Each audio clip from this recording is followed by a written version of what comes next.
Hey, Steve Norton here, and I was just told today that I don't do enough live stuff. So I thought, you know what, Mental Health Awareness Week, I'll jump on and do a quick live one today, you guys. Just talk a little bit about where things are going with mental health at the moment. And I'm still seeing the same problems that have been going on for God since forever, which is that when people have mental health problems and a need to talk to someone, there's literally nothing available via the NHS.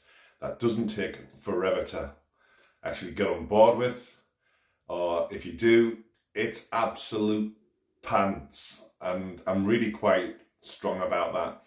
Is that the problem that people have is when they've got mental health issues, whether you're suffering from anxiety or you're suffering from depression, is that when you finally get to that point where you say, right, I'm now ready to do something about this, and you get on the phone to the doctor, what happens?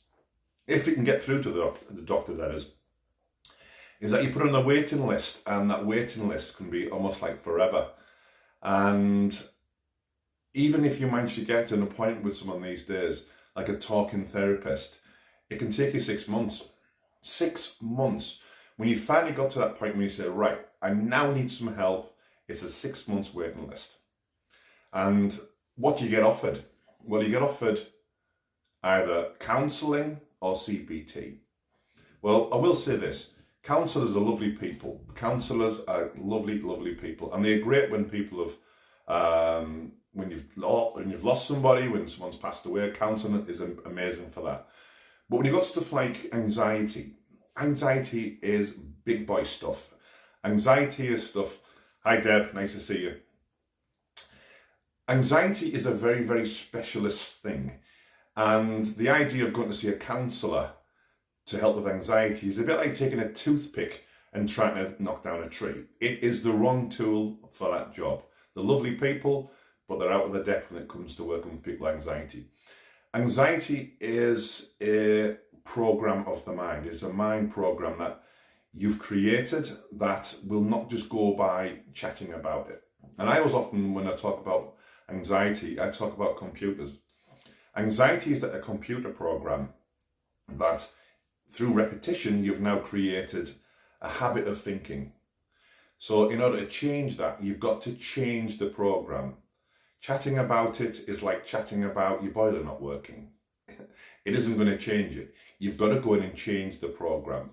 So where do I come in? Well, that's what I do. That's what I do day in, day out. My job is to teach people how simple and easy it is that you can change that mind program that you've created. Now you might think, well, I've created it. Actually, yeah, you have. You've created it. Not on purpose. You didn't sit down and say, right, I'm going to create an anxiety program for my brain. But nevertheless, that's exactly what you're doing. What I do with my clients day in, day out is I teach them how to change that program through a very simple process I call thought retraining. And thought retraining is the process of stopping and blocking the thoughts that create the anxiety in the first place. And that is incredibly simple. It's simple to understand, but it does take a little bit of practice. But the good news is that if you can program anxiety in, you can program it out. So there's two different ways that people come and work with me. The first way is that they'll do my online program, which is really good. And on that online program, you're going to get an exact replica of what we would go through if we were working together in my office, almost verbatim, almost word for word. And you get the same hypnosis that we would do. And don't be put off by the word hypnosis, because people think, oh, hypnosis, what's that about? Making people dancing around like chickens. Actually, no, that is stage hypnosis. That's got nothing to do with me. If somebody wants to dance around like a chicken, I do allow them to do that, but in the comfort of their own home. But we certainly don't do that in my program. Hypnotherapy and hypnosis is a brilliant tool. It is a way of directing your thinking into a more positive light. So don't be thinking about, the stage show in Mallorca, what you saw someone dancing around. It's got nothing to do with hypnosis and what I do. What I'm going to do primarily on the program is teach you what I call the missing lesson. It is what we should be taught at school, but we never are, which is, how do we run the brain? How do we actually make our brains so that it works for us? Because what happens with most people in life is that they're actually running on autopilot. They're almost like sat back in the back of the bus and their brain is running them. And that's where the problems occur.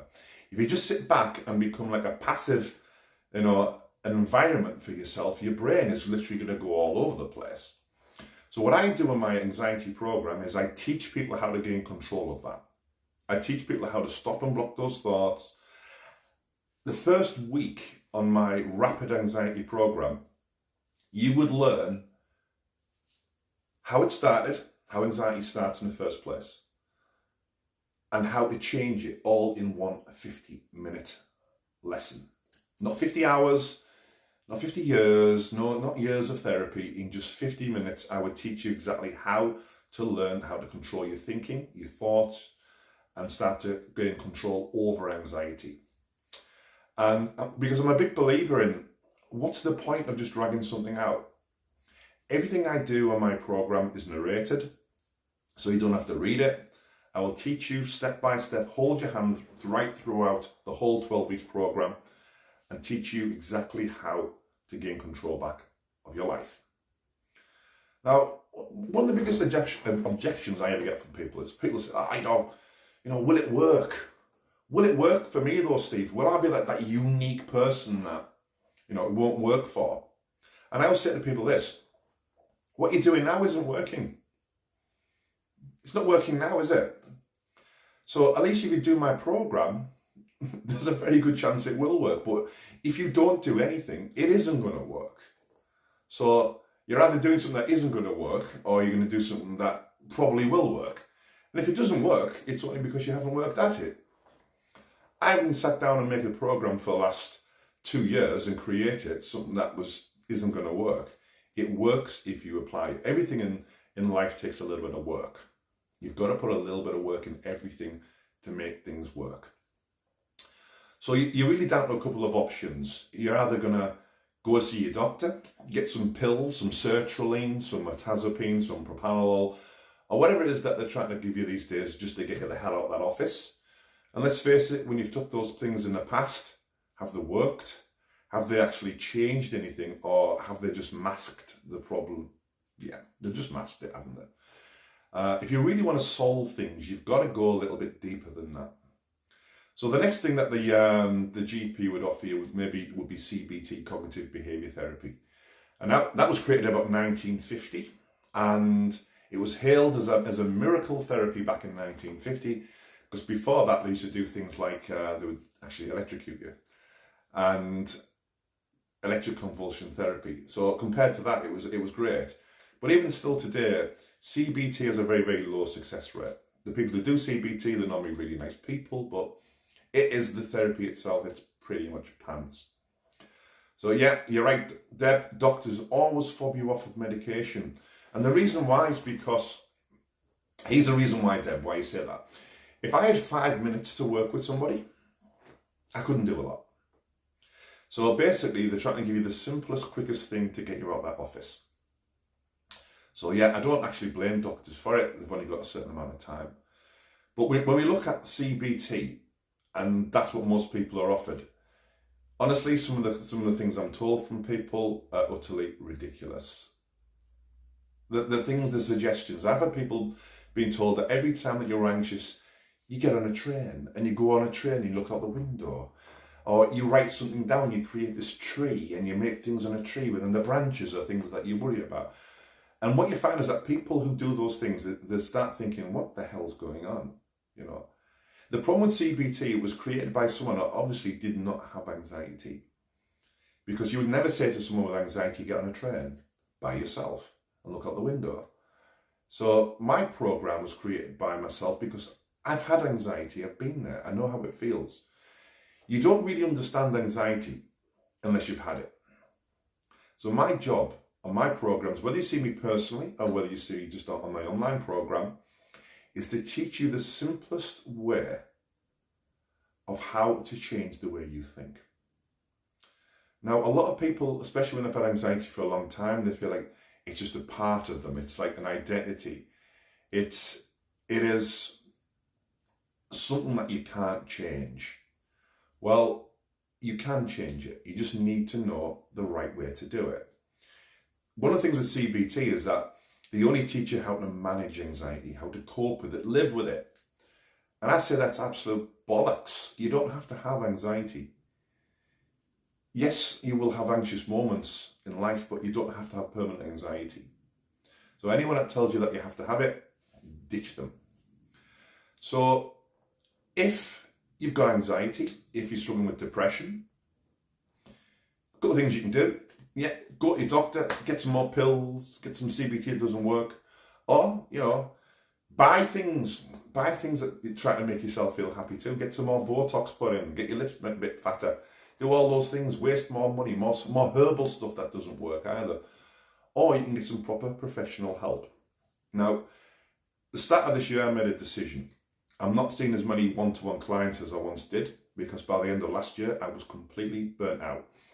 I was seeing that many people, the phone was not stopped ringing because of COVID, and all the pandemic, imagine how busy I was. So I'm only now seeing up to a maximum 2 clients a day.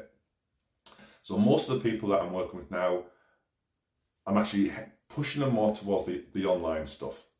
And that's really what you should be doing, is that the online stuff is so simple. And I'll put a link on it after this video, because you can learn at your own home. You can do it at your own pace. You can keep listening to it again. You can go over it again.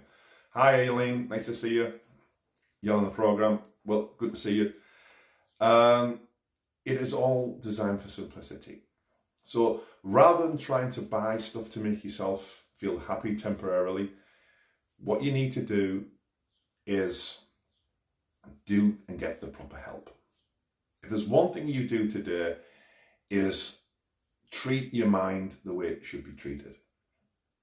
Start to look after yourself. Start to prioritize your mental health. And what I teach people on that program is the step-by-step way from taking you from where you are now to where you need to be. And it goes through so much, everything from nutrition to exercise to what supplements you need, how to change your perception, how to control your emotions, how to build your self-confidence, how to get rid of guilt, how to get rid of feeling like you have to please everyone all the time. There's so much stuff on the program, so I will leave a little link for you to have a look at that. And also, if there's any questions you want to ask me, if there's anything at all that you think I might have missed out today, hit me up, send me a message on Messenger, and we'll have a little chat about that. But today, the message is this: look after your mental health, because it is the cornerstone of everything. It is, without your mental health, everything collapses. It's the foundations that you're built on. So on that note, thanks for listening. Thanks for watching, everyone, and have an amazing day. And no doubt I'll see you again soon for another video. Bye for now.